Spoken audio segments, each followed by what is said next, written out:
81। Noun. नगर के प्रांत भाग में एक नाउन का घर था। घर कच्ची मिट्टी का था, परंतु इसकी स्वच्छता दिव्य और आकर्षक थी। नाउन घर में अकेली रहती थी। यौवन उसका चला चली पर था, परंतु उसकी देह यष्टि अति मोहक, आकर्षक और कमनीय थी। उसकी आंखें चमकदार थीं, परंतु उनके चारों ओर किनारों पर फैली स्याही की रेखाएं नाउन के चिर विषाद को प्रकट कर देती थीं। उसका हास्य शीतकाल की दोपहरी की भांति सुखद था। वो श्यामलता के समान कोमलांगी तथा आकर्षक थी। नृत्य, गान, पान वितरण, अंगमर्दन, अलग तक लेपन आदि कार्यों में वो पटु थी। उसके इन्हीं गुणों के कारण राजमहालय से लेकर छोटे बड़े गृहस्थ गृहपतियों के अंतःपुरों तक उसका आवागमन था। इसी नाउन के घर में सोम और कुंडिनी ने डेरा डाला था। राजनंदिनी को खोकर सोम बहुत उदास और दुखी दीख पड़ते थे। वे विमन से मागध सैन्य का संगठन कर रहे थे। सेनापति उदाई प्रच्छन्न भाव से उनसे मिलते रहते थे। यज्ञ समारोह की भीड़ भाड़ और देश देशांतर के समागत लोगों से मिलकर उनके विचार भावना जानने का सोम को ये बड़ा भारी सुयोग प्राप्त हुआ था। परंतु विमन और खिन्न होने के कारण वे अधिकतर इस नाउन के घर पर चुपचाप कई कई दिन पड़े रहते थे। कुंडनी छद्म वेश में बहुधा अंतःपुर में जाती रहती थी। नाउन भी कभी कभी उसके साथ जाती थी। आवश्यकता से अधिक स्वर्ण पाकर नाउन बहुत प्रसन्न थी और इन दोनों अतिथियों को अभिसार मूर्ति समझ उनकी खूब आवभगत करती और उनकी प्रत्येक इच्छा की पूर्ति करने की चेष्टा करती थी। कुंडिनी ने बड़ी हड़बड़ी में बाहर से आकर सोते हुए सोम को जगाकर कहा, सोम, भयानक समाचार है। क्या लोग हमारा छिद्र पा गए हैं? नहीं नहीं, महाराज प्रसेनजित और विदुडभ दोनों ही राजधानी में नहीं हैं। राजधानी में नहीं है तो कहाँ गए? यही तो हमारी गवेषणा का विषय है। तुमने कहाँ सुना? राजमहालय में, परंतु नगर में तो कोई हलचल नहीं है। नगरवासियों से ये समाचार छिपाकर रखा गया है। ये कैसी बात है? सोम उठकर बैठ गया, फिर कहा, अब कहो, तुमने कहाँ सुना? देवी कलिंग सेना के प्रासाद में। किसके मुंह से? आचार्य अजित के इस कंबली के मुंह से। वे आज प्रातःकाल ही देवी कलिंग सेना को अनुष्ठान कराने के बहाने उनके प्रासाद में गए। वहां विचार विनिमय हुआ। महाराज प्रसेनजित को राजकुमार ने बंदी करके अज्ञात स्थान पर भेज दिया है। ये तो मैं पहले ही समझ गया, परंतु कुमार विदुडभ, उन्हें संभवतः बंधुल मल्ल ने बंदी कर लिया है। बंधुल क्या यहाँ हैं? वे कल ही सीमांत से आए हैं। तो कुंडनी, इस संबंध में हमें क्या करणीय है? देवी कलिंग तुम्हें देखना चाहती है। किस लिए? राजकुमार की मुक्ति के लिए वे तुमसे सहायता की याचना करेंगी। परंतु मैं क्यों सहायता करूंगा? देवी चंपा ने राजकुमारी की मुक्ति में हमारी सहायता की थी। की थी, सोम ने धीरे से कहा। वे उठकर टहलने लगे। कुछ देर बाद उन्होंने कहा, कुंडनी, मैं इसी समय आर्य उदाई से मिलना चाहता हूं। ठहरो सोम, मुझे बताना होगा किस लिए। कुंडनी की मुद्रा कठोर हो गई। सोम ने रूखे स्वर में कहा, अकथ्य मागधों के लिए स्वर्ण सुयोग है। मागध बदला लेंगे। कौशल जय का ये स्वर्ण योग है। वे कौशल को आक्रांत करेंगे। परंतु किससे बदला लेंगे सोम? कौशलों से। कहाँ है वे कौशल? विचार तो करो। क्या तुम विश्वासघात करने जा रहे हो सोम? किससे? क्या शत्रु से? उसमें विश्वासघात क्या है? मेरे पास इस समय 10 सहस्त्र मागध सेना है। मैं 2 घड़ी में कौशल को आक्रांत करके कौशल का अधीश्वर बन जाऊंगा। फिर मैं चंपा की राजनंदिनी को परिशोध दूंगा। किस प्रकार? कौशल की पट्ट राजमहिषी बनाकर। तो सोम, विद्वानों का ये कथन सत्य है कि जन्म से जो पतित होते हैं उनके विचार हीन ही होते हैं। इसका क्या अभिप्राय है कुंडनी? यही कि तुम अज्ञात कुलशील हो। मैंने तुम्हारा शौर्य और तेज देख तुम्हें कुलीन समझा था, पर अब मैंने अपनी भूल समझ ली। क्या ऐसी बात? सोम ने कुंडनी के मस्तक पर खड्ग ताना। सत्य है, सत्य है, ये समुचित होगा। पहले कुंडनी का वध करो, फिर मित्र के साथ विश्वासघात करके कौशल का सिंहासन और चंपा की राजकुमारी को एक ही दांव में प्राप्त करो। मित्र के साथ विश्वासघात क्यों? सोम ने चिल्लाकर कहा, क्या तुमने राजकुमार को मित्र नहीं कहा? क्या उन्होंने राजकुमारी को धरोहर नहीं कहा? क्या उन्होंने और राजमाता ने कुमारी की रक्षा करने में हमारी सहायता नहीं की? क्या तुमने खड्ग छूकर राजकुमार से नहीं कहा था कि मित्र, ये खड्ग तेरी सेवा को सदा प्रस्तुत है? सोम ने खड्ग नीचे रख दिया। वे चुपचाप पृथ्वी पर बैठ गए। बहुत देर तक चुप रहने के बाद उन्होंने कहा, कुंडनी, क्या करना होगा? कर सकोगे? और उपाय ही क्या है कुंडनी? सत्य है, नहीं है। कल तुम्हें महालय में जाना होगा। किस प्रकार? आचार्य के ब्रह्मचारी बनकर आशीर्वाद देने। आचार्य ने क्या ऐसा ही कहा है? यही योजना स्थिर हुई है। और भी एक बात है। क्या? मैंने वचन दिया है कि मैं युवराज की रक्षा करूंगी। तुम यदि ना करोगे तो मुझे करनी होगी सोम। मैं जब तक जीवित हूं मैं करूंगा। तुम केवल मेरा पथ प्रदर्शन करो। शुभे कुंडनी, मैं तुम्हारा अनुगत सोम हूं। तो सोम, प्रभात में हमें महालय चलना होगा। सारी योजना वहीं स्थिर की जाएगी। परंतु अभी हमें एक काम करना है। क्या?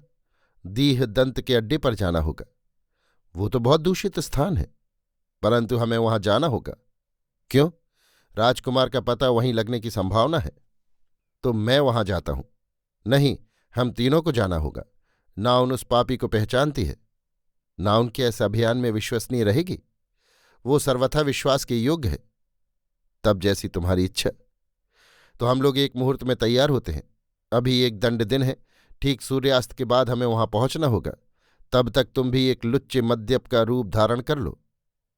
कुंडनी का ये वाक्य सुनकर सोम असंयत होने पर भी हंस दिया। कुंडनी चली गई। 82। दीह दंत का अड्डा। कुंडनी ने कारपास कंचुक पहन कुसुम्भ नमतक धारण किया। नेत्रों को अपांग से श्रृंगारित किया। स्तनों पर कोशे पट्ट बांधा। स्वर्ण वलय भुजा में पहने। अलक्त राग रंजित चरणों में झंकार युक्त नूपुर धारण किए। माथे पर जड़ाऊ बंधुल लगाया। फिर उसने हंसकर कहा, ठीक हुआ नाउन? अभी नहीं, नाउन ने हंसकर कहा। फिर उसने उठकर बहुत सा लोध्र रेणु उसके मुख पर पोतकर मुख को मेंसिल से लांछित कर दिया। स्याही से चिबुक और कपोलों पर तिल बनाया और हाथों में रंगीन हस्तिदंत के चूड़े पहनाए।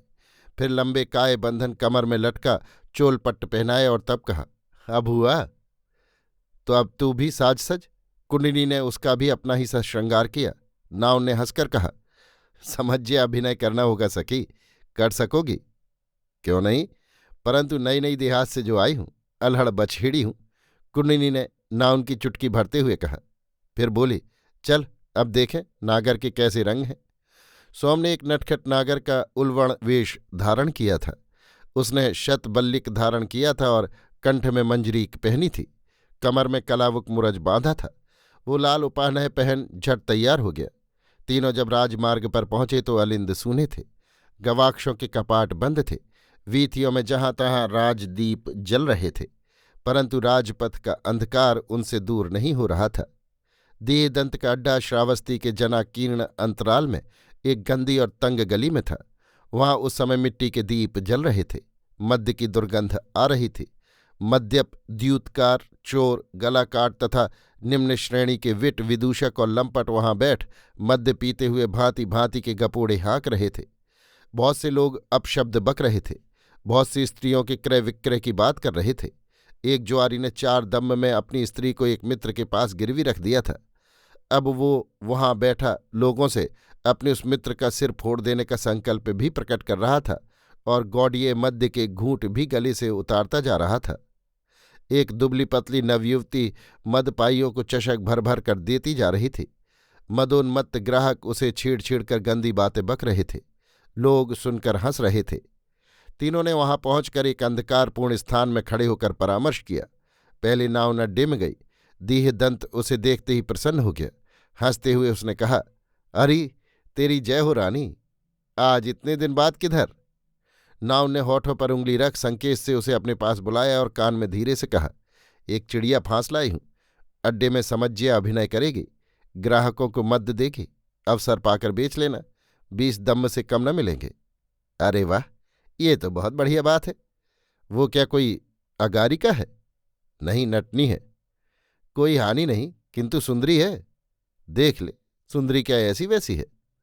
तो उसे पिछले द्वार से भीतर ला, वहां आलोक में देखूं। पर कहे देती हूं 10 दम लूंगी, एक भी कम नहीं। पर पहले माल तो देखा। हाँ, माल देखो, खूब खरा है। नाउन बाहर आई और कुंडनी को भीतर ले गई। कुंडनी का रूप देख दीह हंत की आंखों में धुंध छा गई।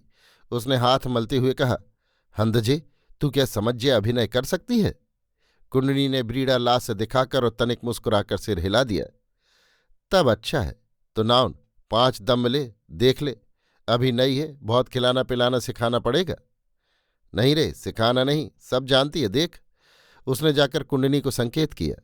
कुंडनी ने जो नृत्य लास्य किया और रूप का उभार दिखाया तो उपस्थित चोर और हलाकू लंपट वाह वाह करने लगे। जिस ज्वारी ने अपनी औरत को गिरवी रख दिया था उसने हाथ के दम उछालकर कहा, कह रे दीह, कितने में बेचेगा इस दासी को? उसके साथ वाले पुरुष ने उसे धकेलते हुए बांह से होठों का मध्य पहुंचते हुए कहा, ये दासी मैं लूंगा, मुझे 100 दम को भी भारी नहीं। इसी समय सोम नागरिक लंपट का वेश धारण किए अड्डे में आ एक आसन पर बैठ गया। मद्य ढालने वाली लड़की ने सुरा भांड और चषक उसके आगे रख दिए। सोम ने थोड़े से स्वर्णखंड दीह दंत के आगे फेंक कर कहा, दे सबको मद्य। सब मद्य प्रसन्न हो उठे और उसके चारों ओर आ जुटे। दीह दंत ने उसे प्रसन्न करने को आसंदी आसिक्त सोपधान पर उसे बैठाया। नाउन ने कहा, यही वो है दंत? वो कौन? राजपुत्र को जिसने उड़ाया है। देखते तो कितना स्वर्ण है इसके पास। दीह दंत ने हंसकर कहा, ये नहीं है, वो है। उसने दोनों जुआरियों की ओर संकेत किया। नाउन ने उचक्कर उन्हें देखा और कुंडनी को संकेत किया। कुंडनी ने लीला विलास करके उन्हें सम्मोहित कर दिया। दोनों झगड़ा बंद कर हंसने और मद्य पीने लगे। सोम नाउन का संकेत पा उसके पास आ बैठा। उसने कहा, कह मित्र, दासी कैसी है? क्या कहने हैं मित्र, परंतु इसे मैं मोल लूंगा। किंतु मित्र, ये सहज नहीं है। इस दुष्ट दीह ने इसे राजकुमार विदूढ़व को भेंट करने का संकल्प किया है। हाथ में मद्यपात्र रिक्त कर उसने हंसते हुए कहा, तो जाइए कौशल दुर्ग में। सोम के कान खड़े हो गए। उसने कहा, कौशल दुर्ग में इसे भेजना चाहिए मित्र। कोई कौशल कर, वो उसी नटी के संबंध में दासी से बात कर रहा है। ले पी मित्र। सोम ने मद्यपात्र उसके आगे करके कहा, बंधुल मेरा मित्र है, वो सबका सेनापति है, मेरा नहीं, मेरा मित्र है। उसने हंसते हुए कहा, तो मित्र फिर बाधा क्या है? बंधुल सेनापति यदि कौशल दुर्ग में है तो इस दीह को वहीं लाद दो, फिर दासी तेरी है, एक पण भी खर्च नहीं होगा। मैं आज ही मित्र बंधुल से कहूंगा। मित्र, रहस्य की बात है, बंधुल मेरा चिर बाधित है। और कुमार विदूढ़व? ओह, उसकी क्या बात है, वो बंदी है। क्या सच? ये क्या कहते हो मित्र? चुप, कहने योग्य नहीं, वो उसी कौशल दुर्ग में बंदी है। नहीं मित्र, तुझे किसी ने भ्रमित किया है। तुम मूर्ख है मित्र, मैंने उसे स्वयं दुर्ग के बंदीगृह में पहुंचा है। अरे जल गर्भ में बंदी घर का द्वार है। क्या कह रहा है मित्र? ले मद्य पी। और चषक पीकर उसने कहा, क्या मेरी बात पर अविश्वास करते हो? विश्वास नहीं होता मित्र, तू झूठ बोलता है। तो दांव बंद। मैं 100 दम दांव पर लगाता हूं। क्या 100 दम? उस पुरुष ने आश्चर्य से आंखें फाड़ फाड़ कर सोम को देखा। पूरे 100 दम। सोम ने दम्मों से परिपूर्ण थैली निकालकर दिखाते हुए कहा, तो अभी दिखा और 100 दम ले। परंतु रात है। तो क्या हुआ? राह अगम्य कानन में है। अरे मित्र, ये खड्ग है। फिर मेरे पास बाहर 2 बढ़िया अश्व हैं। दम भी हैं, अश्व भी हैं, तब विलंब क्यों? चल मित्र, अभी तो चल। दोनों व्यक्ति अड्डे से बाहर आए और अश्व पर चढ़ एक ओर तेजी से बढ़कर अंधकार में लीन हो गए। 83 कौशल दुर्ग। श्रावस्ती से 3 कोस दक्षिण दिशा में सरयू के तट पर एक सुदृढ़ दुर्ग था जो कोसलकोट के नाम से प्रसिद्ध था। इस कोट के एक ओर नदी और 3 ओर खाई थी। दुर्ग का रूप वर्गाकार था और इसकी हर एक भुजा सहस्त्र हाथ लंबी थी। गढ़ की चारों दिशाओं में 2 विशाल मुख्य द्वार और 8 छोटे प्रवेश पथ थे। गढ़ की बाहरी प्राचीर मिट्टी की थी जो 30 हाथ ऊंची थी और उसकी नींव का निचला भाग 100 हाथ मोटा था। प्राचीर के दोनों ओर 3-4 आयत विस्तार का मोटा पक्का मसाले का पलस्तर था। उसके बाद पक्की ईंटों की परत लगी थी। जो छोटे छोटे 8 द्वार थे उनमें से प्रत्येक की चौड़ाई 25 हाथ थी। इन द्वारों के भीतरी भाग में 13-13 हाथ के और भी द्वार थे। इन द्वारों के पार्श्व भाग में 5-6 हाथ चौड़े और भी द्वार थे। सूर्यास्त के बाद बड़े द्वारों के बंद हो जाने पर कोट के निवासी इन्हीं छोटे द्वारों से आते जाते थे। प्रधान द्वार के पार्श्व भाग में ऊंचे ऊंचे 63 हाथ लंबे और 28 हाथ चौड़े चतुष्कोण गुंबज थे जिन पर चढ़ने को सीढ़ियां बनी हुई थीं। दुर्ग में बीचों बीच 16 खंभों का सभा भवन टिका था। खाई और मुख्य द्वार को एक काठ का बहुत बड़ा पुल जोड़ता था। सूर्यास्त के बाद ये पुल रस्सियों से उठा दिया जाता। उस समय दुर्ग में आना किसी भांति संभव नहीं था। श्रावस्ती से बाहर आते ही अगम कांतार लग जाता था। उसमें कोई मार्ग या वीथी नहीं थी। संपूर्ण कांतार बड़े बड़े घने वृक्षों और गुल्मों से भरा था। वहां बहुत से हिंस्र जंतु रात दिन विचरण करते थे। सर्वसाधारण की बात तो दूर रही, बड़े बड़े जीवट के आदमियों को भी उधर जाने का साहस नहीं होता था। दुर्दांत डाकू, भीषण अपराधी, पक्के जुआरी, हत्यारे, राजविद्रोही आदि राजदंड से बचने के लिए ही इस महाकांतार में आश्रय लिया करते थे। दुर्ग में थोड़ी सी सेना भी रहती थी, परंतु सब सैनिक रात को दुर्ग में नहीं रहने पाते थे। दुर्ग के मुख्य द्वार से कोई सहस्त्र हाथ के अंतर पर एक छोटी सी बस्ती थी। इसी में इन सैनिकों के परिवार रहते थे। सैनिक भी रात को वहीं चले आते थे। दुर्ग में केवल गिने हुए आवश्यक जन ही रह जाते थे। श्रावस्ती से एक घुमावदार कच्ची राह इस ग्राम तक आई थी। दुर्गपति एक वृद्ध क्षत्रप थे। वे सपरिवार दुर्ग ही में रहते थे। उनकी आयु 60 को पार कर गई थी। डील डॉल के लंबे, हाथ पैरों के मजबूत और साहसी आदमी थे। उनका कंठ स्वर बहुत भारी था और दृष्टि पैनी। परिवार में केवल एक किशोरी इकलौती पुत्री थी। उसे जिसने शिशुकाल से पोषण किया वो एक क्रीता काली दासी थी। दासी को दुर्गपति और उनकी पुत्री दोनों बहुत मानते थे। विधि विडंबना से दुर्गपति भग्न हृदय थे। उन्होंने एकांत एकनिष्ठ जीवन स्वयं ही महाराज प्रसेनजित से मांग लिया था। गत 17 वर्षों से वे निरंतर इसी दुर्ग में रह रहे थे। एक बार भी वे इससे बाहर कभी नहीं निकले। इस दासी के सिवा उनका एक दास भी था। वो वज्र जड़ था। वो निपट बहरा और गूंगा था, परंतु उसमें एक साण के बराबर बल था। इसे दुर्गपति ने बहुत बाल्यावस्था में तीर्थयात्रा करते हुए अनार्य देश से मूल खरीदा था। मालिक की भांति दुर्गपति के दोनों सेवक भी विश्व के संबंधों से पृथक थे। ये दोनों भी कभी किसी नगर में नहीं गए। हाँ, दास और कभी कभी दासी भी उस निकटवर्ती गांव में अवश्य चले जाते थे। इन 4 मूल प्राणियों के सिवा रात को पुल भंग होने के बाद केवल 8 सिपाही इस दुर्ग में रह जाते थे। वे केवल दुर्ग द्वार पर पहरा देते थे। दुर्ग के मुख्य पश्चिम द्वार के निकट, जिधर गहन कांतार पड़ता था, एक दृढ़ प्रकोष्ठ पत्थरों का बना था।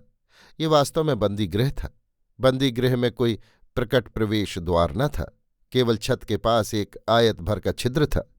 इस छिद्र के द्वारा ही बंदी को वायु, अन्न, जल और प्रकाश प्राप्त होता था। गुप्त द्वार जल के भीतर था। द्वार के ऊपर एक अलिंद था जिसमें लोह फलक जड़े थे। उस अलिंद में जब वहां कोई बंदी रहता था तो 8 प्रहरी खास तौर पर रात दिन पहरा देने को नियत रहते थे।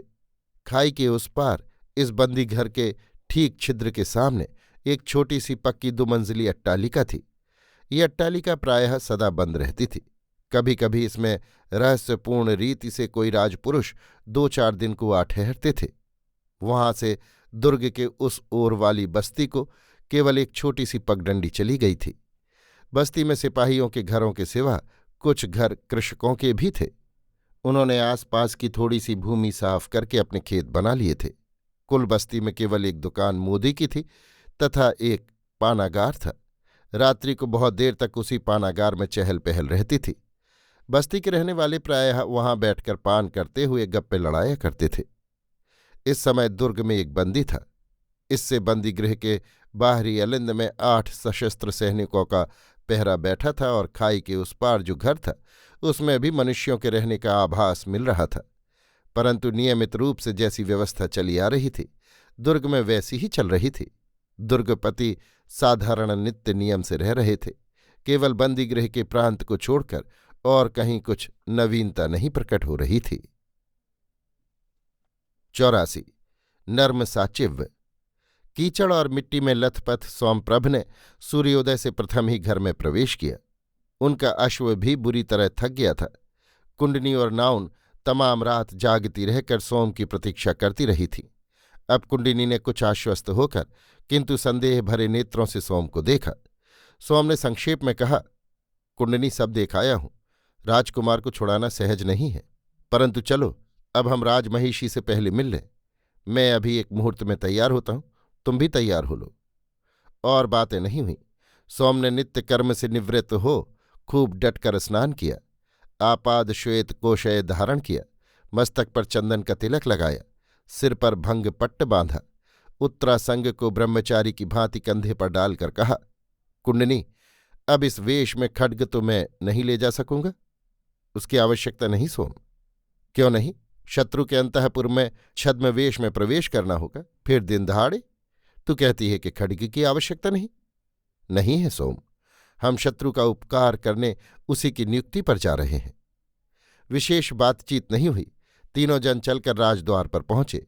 नाउन ने पुष्करंडिका और गंगाजल की झझरी सोम के हाथ में दे दी। कुंडनी और नाउन का द्वारी से परिचय था, अतः उसने मार्ग दे दिया। तीनों टेढ़ी तिरछी वीथियों को पार करते हुए महिषी कलिंग सेना के हर्म में पहुंच गए। आचार्य केस कंबली वहीं उपस्थित थे। देवी नंदिनी भी तुरंत आ उपस्थित हुई। सोम ने भूमिका न बढ़ाकर कहा, आचार्य, राजकुमार कौशल दुर्ग में बंदी है, वहां से उनकी मुक्ति सहज नहीं होगी। परंतु सोम, तुझे अपना पराक्रम दिखाना होगा। ये तेरी कौशल राजवंश पर भारी अनुकंपा होगी। नंदिनी देवी ने आंखों में आंसू भर कहा, कौशलगढ़ को मैं जानती हूं भद्र। महाराज ने वहां मेरे पिता को बंदी कर दिया था। उन्होंने मेरा समर्पण महाराज को करके अपना उद्धार किया था। कलिंग सेना ने दृढ़ स्वर में कहा, भद्र, यदि तुम्हें कुछ असुविधा हो तो मैं स्वयं कौशल दुर्ग में खड्गहस्त जाऊंगी। तुम्हें जो कुछ विदित हो वो कहो। नहीं भद्रे, मैं जीवन के मूल्य पर भी राजकुमार का उद्धार करूंगा। सोम ने धीरे से कहा, साधु साधु भद्र, ऐसा ही होना चाहिए। मैं नारायण को तुम्हारी सहायता के लिए कह दूंगा। आचार्य ने गदगद होकर कहा। सोम ने कहा, आचार्य, वहां युक्ति बल से काम चलेगा। बंदी घर का द्वार जलमग्न है, उसमें एक भारी यंत्रक जुड़ा है, उसकी सूत्रिका चाहिए। ये एक बात है। दुर्ग के बाहर मल्ल बंधुल स्वयं 50 भटों के साथ अत्यंत सावधानी से बंदी पर पहरा दे रहा है। उससे सम्मुख युद्ध नहीं हो सकता, कूट युद्ध करना होगा। ये दूसरी बात है। हम लोग दुर्ग पर आक्रमण करके बलपूर्वक युवराज का उद्धार करेंगे। इसका गुमान भी यदि बंधुल को हो गया तो वो राजकुमार की हत्या कर सकता है। अभी तक उसने जो उन्हें हनन नहीं किया, इसका कारण यही प्रतीत होता है कि वो उनसे महाराज का पता पूछना चाहता है। ये तीसरी बात है। दुर्गपति बड़ा कठोर और एकांत व्यक्ति है। बंदी के गृह द्वार की सूत्रिका उसी के पास रहती है, वहां से उसका प्राप्त होना असंभव है। ये चौथी बात है। दुर्ग में बाहर भीतर सब मिलकर 100 आदमी है, जिसमें 50 भट बंधुल के साथ अट्टालिका में है, शेष उस गांव में। दुर्ग में केवल 2-2 भट एक एक प्रहर बंदीगृह पर पहरा देते हैं, परंतु आवश्यकता होने पर तुरंत सहायता प्राप्त हो सकती है। आचार्य ने सब सुनकर कहा, क्या तुमने कोई योजना निश्चित की है सौम्य? की है, परंतु वो अपूर्ण है आचार्य। मैं प्रतीक्षा कर रहा हूं। किसकी भद्र? एक लंपट धूर्त की। किस अभिप्राय से? वो युवराज को उड़ाने के षड्यंत्र में सम्मिलित था। उसने स्वर्ण लेकर मुझे अपना सब भेद बता दिया है और सूत्रिका की सिक्त मुद्रा मुझे ला देने का वचन दिया है। वो मुझे 2 दंड दिन चढ़े तक मिलेगा। वो अपने उद्योग में संलग्न है। क्या भद्र वो छल नहीं करेगा? देवी नंदिनी ने कहा। आशा तो नहीं है देवी, उसे भारी पारिश्रमिक मिल चुका है। केवल सूत्रिका की सिक्त मुद्रा ला देने से ही उसे सहस्त्र स्वर्ण की प्राप्ति और होगी, जो वो जीवन भर में संग्रह नहीं कर सकता। तो भद्र, तुम हमें क्या करने को कहते हो? गांधार पुत्री कलिंग सेना ने सुनील नेत्रों से उसकी ओर देखकर कहा। मैं अपनी सामर्थ्य से दुर्ग में पहुंच भर सकती हूं, परंतु ये क्या यथेष्ट होगा? नहीं भद्रे, यथेष्ट भी न होगा और उचित भी नहीं होगा। किंतु भद्र, यदि तुम्हें सिक्त मुद्रा ना मिली तो? आचार्य ने चिंतित भाव से पूछा। तो भी मैं देख लूंगा आचार्य, किंतु मैं अभी एक बार सेनापति नारायण से मिलना चाहता हूं। हाँ, आपको राजपुत्र की कब आवश्यकता होगी? कल 3 दंड सूर्य चढ़ने पर। वही मुहूर्त अभिषेक का है। अभी तक महाराज और राजपुत्र दोनों के अपहरण का समाचार अप्रकट है। सब यही जानते हैं, महाराज देवी के प्रासाद में है। यही मैं भी कहता हूं। मैं कल सूर्योदय होते ही यज्ञानुष्ठान साधारण रीति पर प्रारंभ कर दूंगा। 3 दंड दिनमान होने पर महाराज को अभिषेक की वेदी पर आना होगा। तो आचार्य, जैसा भी होगा, मैं ठीक समय पर राजपुत्र को अभिषेक वेदी पर ला बैठाऊंगा। यदि ना ला सकूं तो यही समझना कि सोमप्रभ जीवित नहीं है। वो एक बारगी ही उठकर चल दिए। सबके हृदय आतंकित हो गए। कुंडनी और नाउन ने उनका अनुगमन किया। सब स्तब्ध थे। 85। कठिन अभियान। सब योजना ठीक कर ली गई। सिक्त मुद्रा मिल गई। उस पर से सूत्रिका बन गई। नाउन को संग लेकर कुंडनी ने एक पहर दिन रहे नटनी के वेश में दुर्ग की ओर प्रस्थान किया। चलती बार वो अपनी विषदग्ध कटार को यत्न से वेणी में छिपाना नहीं भूली। सोम ने दिन भर सोकर काटा था। सूर्यास्त के समय उन्होंने सर्वांग पर तेलाभ्यंग किया। एक कौपीन कसी और कठिन कंचुक पहन एक क्षौम प्रावार से शरीर को लपेट लिया। खड्ग उन्होंने वस्त्र में छिपा लिया। शंभु को एक मजबूत बड़ी रस्सी और दंड सत्थक दी गई। एक छोटा धनुष और कुछ बाण भी उसे दिए गए। उसे भी तैलासक्त कर कौपीन धारण कराया गया। इसके बाद दोनों ने एक दंड रात्रि व्यतीत होने पर गहन कांतार में प्रवेश किया। इसी समय कारायण ने अपने 200 सैनिकों की टुकड़ी लेकर दूसरे मार्ग से कौशल दुर्ग की निकटवर्ती अट्टालिका की ओर कूच किया। कांतार भूमि सोम ने भली भांति देखकर मार्ग की खोज कर ली थी, इसलिए अंधकार होने पर भी वे 2 मुहूर्त ही में दुर्ग के दक्षिण द्वार के सामने पहुंच गए। अपने अश्वों को उन्होंने कांतार में छिपाकर लंबी बागडोर से बांध दिया। इसके बाद उन्होंने निशब्द दुर्ग द्वार की ओर प्रयाण किया। द्वार के बाहर जो अट्टालिका थी उसमें काफी चहल पहल थी। उसमें से नृत्य गीत की और बीच बीच में मनुष्यों के उच्च हास्य की ध्वनि आ रही थी। सोम ने समझ लिया कि यहाँ कुंडनी का रंग जमा हुआ है। बंदी घर के ऊपर अलिंद पर प्रकाश न था, परंतु 2 छाया मूर्तियां वहां घूमती दिख रही थीं। सोम पार्श्व में पूर्व की ओर घूमकर एक अश्वत्थ वृक्ष के निकट पहुंचे। अश्वत्थ के तने में उन्होंने रस्सी का एक सिरा दृढ़ता से बांधा तथा दूसरे को अच्छी तरह कमर में बांध दिया। शंभ से कहा, शंभ, सामने केवल 2 छाया मूर्तियां अलिंद में दिख रही हैं। आवश्यकता होने पर वे 8 हो सकती हैं, इससे अधिक नहीं। ध्यान से सुन, मैं जल में जाता हूं, तू रस्सी को थाम रह। ज्यों ही वो ढीली प्रतीत हो तू वृक्ष पर चढ़कर छिपकर यत्न से बैठ जाना। तेरे तर्कस में 16 बाण हैं। याद रख, एक भी बाण व्यर्थ न जाए और अलिंद पर एक भी जीवित पुरुष खड़ा न रहने पाए, परंतु प्रथम रस्सी का ध्यान रखना। शंभ ने सिर हिलाकर स्वीकार किया। वो दंड सत्थक को हाथ में ले दूसरे हाथ से रस्सी को थाम खाई के किनारे बैठ गया। सोम ने चुपचाप जल में प्रवेश कर निशब्द डुबकी लगाई। रस्सी की खींच बढ़ गई। वो वृक्ष के तने में अच्छी तरह बंधी हुई थी। शंभ उसका चोर हाथ में लिए ध्यान से उसका तनाव देख रहा था। सोम निशब्द जल के भीतर ही भीतर बंदीगृह के द्वार पर जा पहुंचे। थोड़े ही यत्न से द्वार सुरंग उन्हें मिल गई। वे द्वार सुरंग में प्रविष्ट हो गए। सुरंग सीढ़ी की भांति उन्नत होती गई थी। 10 पैढ़ी ऊपर जाने पर उनका सिर जल से बाहर निकला। क्षण भर ठहरकर उन्होंने यहाँ सांस ली और रस्सी कमर से खोल दी। फिर वे 4-5 पैढ़ी चढ़े। अब उन्हें वो लौह द्वार मिला जहां भारी यंत्रक लगा था। सूत्रिका उनके पास थी। उससे उन्होंने यंत्रक खोल डाला। गुहा में घोर अंधकार था। वायु का भी प्रवेश न था। उस छोटी सी जगह में उनका दम घुट रहा था। यंत्रक खोलते ही वे एक दूसरी छोटी सी कोठरी में जा पहुंचे जो चारों ओर से पत्थरों की दीवारों से घिरी थी। उसमें कोई दूसरा द्वार न था। प्रकाश का साधन सोम के पास न था। वे टटोलकर चारों ओर उस कोठरी में घूमने लगे। वे सोच रहे थे, यदि यही बंदीगृह है तो बंदी कहाँ है? यदि बंदीगृह और है तो उसका मार्ग कहाँ है? परंतु उन्हें इसका कोई भी निराकरण नहीं मिल रहा था। वे अंत को एक बार विमूढ़ हो उसी कोठरी में बैठ गए। उधर ज्यों ही सोम ने रस्सी कमर से खोली, रस्सी ढीली हो गई। शंभ आश्वस्त हो हंसते हुए रस्सी का सिरा छोड़ अश्वस्थ पर चढ़ गया और अच्छी तरह ढास न मार आसन जमा बैठ गया।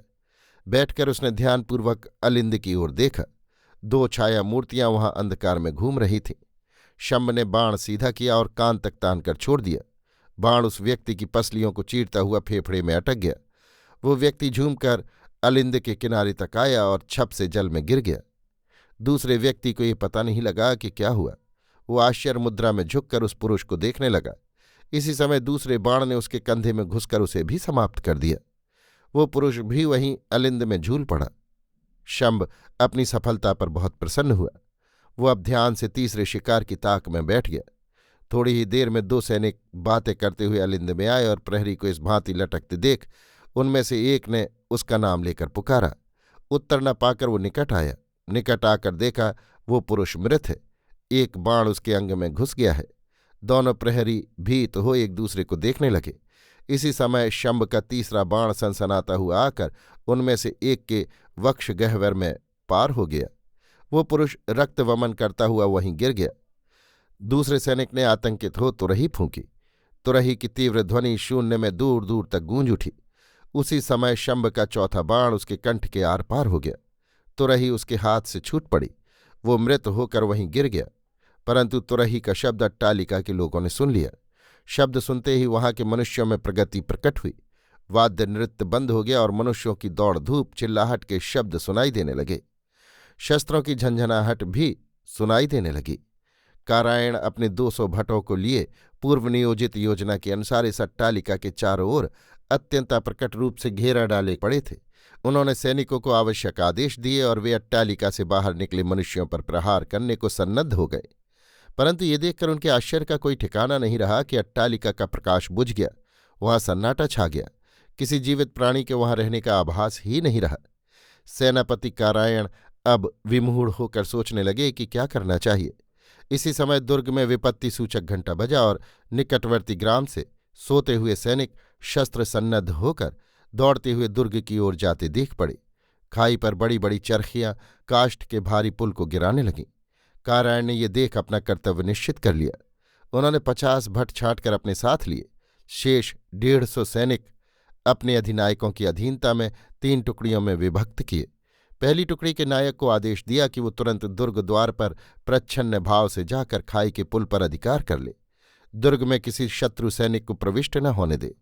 प्रत्येक सैनिक को सामने आते ही जान से मार डाले। नायक अपने सैनिक लेकर दबे पैर दुर्ग द्वार की ओर दौड़ चला।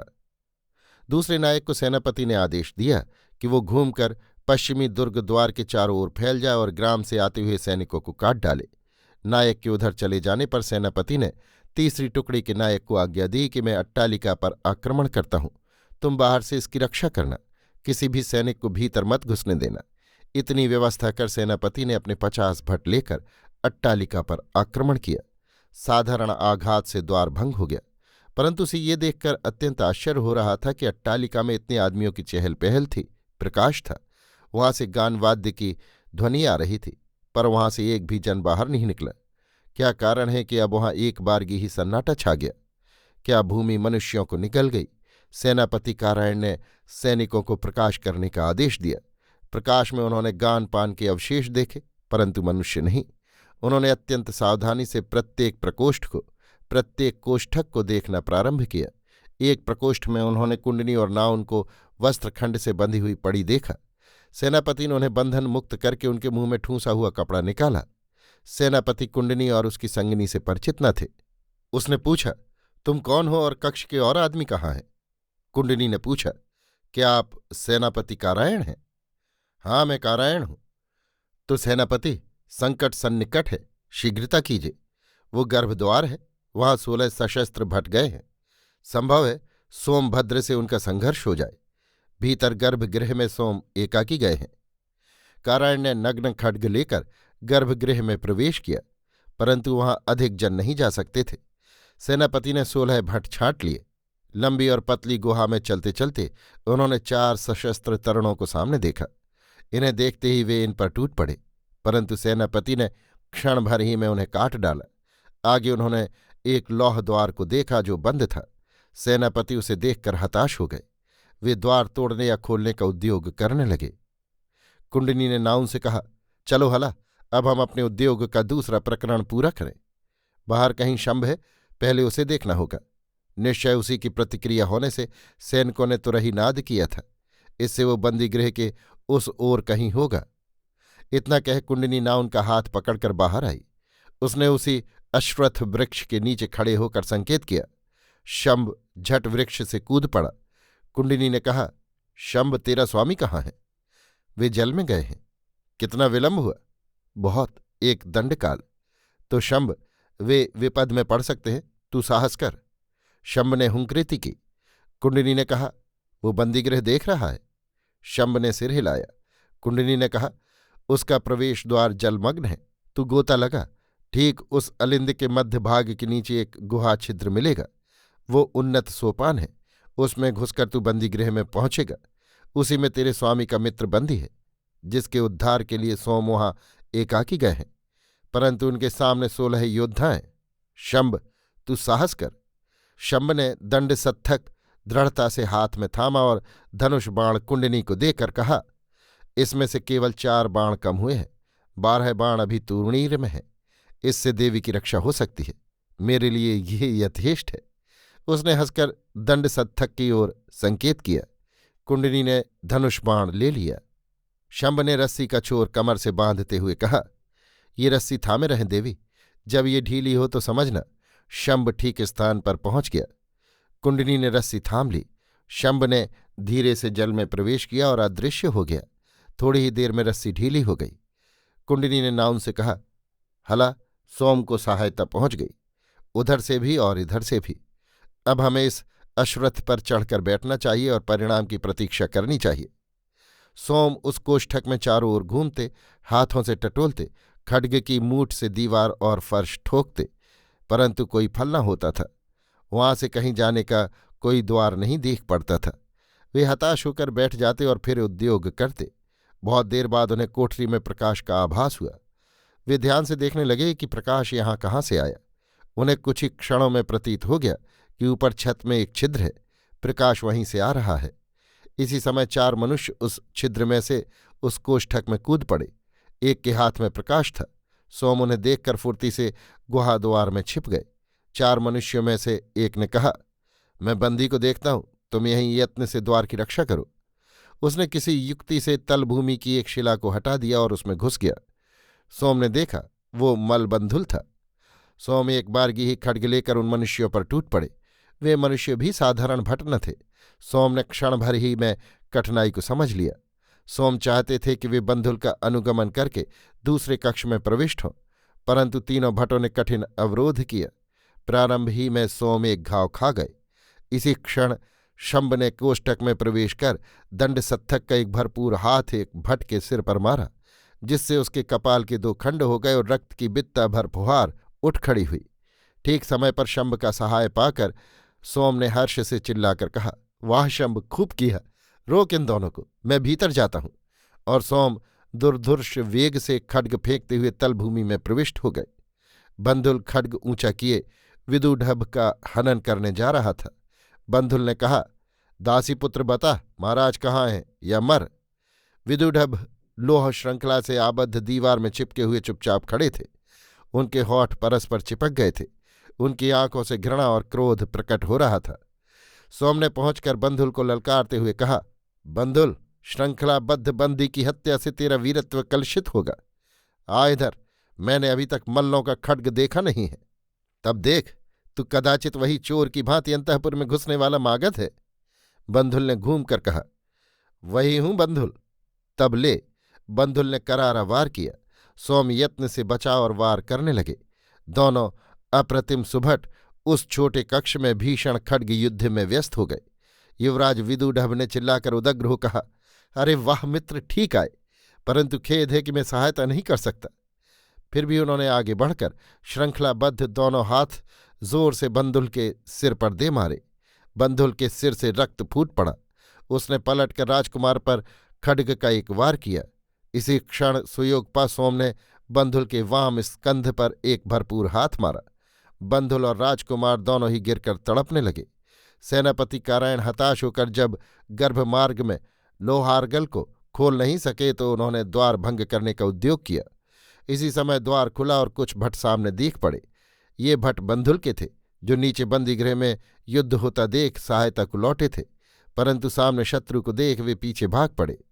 कारायण भी उनके पीछे अपने भट लेकर दौड़े। उनके पास प्रकाश था, दौड़ में बाधा नहीं हुई। बंधुल के भट छत के छेद से प्रकोष्ठ में कूद पड़े। यही कारायण ने किया। इस समय एक भट शंभ से जूझ रहा था। इनमें से एक ने शंभ पर प्रहार किया और वो भीतर तलगृह में घुस गया। ठीक इसी समय बंधुल और युवराज घायल होकर गिरे थे। सोम ने आहट पाकर पीछे शत्रु को देखा, परंतु उनके पीछे कारायण और उनके भटों को आते देख हर्षनाद किया। देखते ही देखते सब भट काट डाले गए। बंधुल को बंदी कर लिया गया तथा आहत राजकुमार को लेकर वे सब गर्भमार्ग से चलकर दुर्ग से बाहर अट्टालिका में लौट आए। बाहर कारायण के सैनिकों ने अनायास ही दुर्ग रक्षक सेना के सिपाहियों को काट डाला था। वे सावधान नहीं थे, इससे कुछ प्रतिरोध भी न कर सके। दुर्गपति ने जो विपत्ति घंट बजाया था, उसे सुनकर जो सैनिक निकट के गांव से सहायतार्थ दौड़े थे, उन्हें मारकर कारायण के सैनिकों ने पुल पार कर दुर्गपति को सपरिवार बंदी कर लिया था। दुर्गपति इस आक्रमण से सर्वथा असावधान थे। वे कारायण के सैनिकों को अपने सैनिक समझे थे। दिन का प्रकाश इस समय तक पूर्वाकाश में फैल गया था। कुंडनी और नाउन अश्वत्थ पर चढ़ी सब गतिविधि देख रही थी। अट्टालिका में अपने आदमियों को फिर से लौटा हुआ समझ वे भी वृक्ष से उतरकर वहीं आ गईं। सोम और विदूढभ दोनों आहत थे। कुंडनी ने नाउन की सहायता से उनके घाव बांधे। इसके बाद उन्होंने शंभ को चारों ओर देखा। शंभ वहां नहीं था। सब लोग शंभ को भूल ही गए थे। सोम को याद आया कि शंभ को हमने गर्भगृह में युद्ध करते छोड़ा था। कुछ सैनिक फिर गर्भगृह में गए, परंतु शंभ वहां नहीं था। सबके चले जाने पर गर्भगृह में अंधकार हो गया। शंभ समझ ही नहीं सका कि सब कहाँ लुप्त हो गए। अपने प्रतिद्वंद्वी को भूपतित करके शंभ ने मार्ग की बहुत खोज टटोल की। अंत को वो उसी जलगर्भ स्थित मार्ग से लौटा। जब सब कोई शंभ के लिए चिंतित थे, कुंडनी ने उसे जल में तैरते हुए देखा। जल से निकलकर वो स्वामी के निकट आया। वो बहुत प्रसन्न था। बंदियों को सेनापति कारायण को सौंप सोम ने शरीर रक्षक सैन्य सहित आहत राजकुमार को लेकर तुरंत राजधानी की ओर कूच किया। शंभ, कुंडनी और नाउन भी उन्हीं के साथ चल दिए।